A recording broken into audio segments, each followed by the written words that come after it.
30,000 runners will take part in the iconic Boston Marathon today. The city has ramped up efforts to make sure security is strong. In 2013, 3 people were killed and hundreds more injured when 2 pressure cooker bombs detonated at the race's finish line. Today, Toronto's Jean-Paul Bedard will cross the finish line of this iconic race for his 14th time, and he joins us via FaceTime. Good morning. Good morning, Beverly. Great. So how are you feeling heading into this? Oh, good. I actually had a remarkably good night's sleep, which is a little bit unusual for the night before a marathon, but I did so much walking yesterday, I just crashed out completely at about 8 o'clock, so it's all good. And you've done this, as we mentioned, this is going to be your 14th time, but I guess every year is going to be different, and certainly since you were there and crossed that finish line before the bombs went off years ago, how is the feeling heading in now? You've been there since, but what's it like this year? I've been back a few times since the bombing, and I thought I vanquished a lot of those ghosts that were around, but just walking the streets over the last few days, I still get really nervous and uneasy every time I hear sirens going through the narrow streets down here. But it's such a jovial atmosphere this year, and the weather has just been fantastic, and I think everybody's looking for a good run.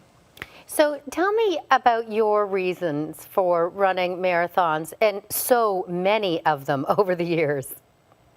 Yeah, I've run over 130 marathons now. And, wow. This past year I was named the 2015 Canadian Runner of the Year, and I don't think it has anything to do with how fast I am, or I'm a 50-year-old man now, so the speed is long behind me.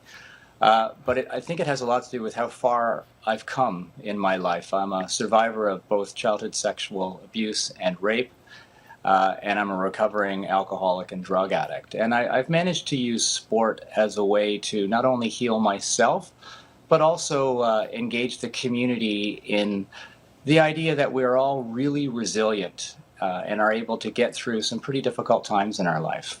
I've become an international advocate for survivors of sexual violence, and there are very few men willing to step up and talk about this publicly, and I feel that as an elite athlete I'm able to use a bit of my profile to at least continue that discussion a little more. And to that end, and raising awareness, which you've been doing, you also encouraged Ontario's Premier Kathleen Wynne to join you on a leg. I did. I ran the Toronto Waterfront Marathon 3 times, so that was 126 kilometers consecutively last October, and I'm planning on doing it 4 times this October.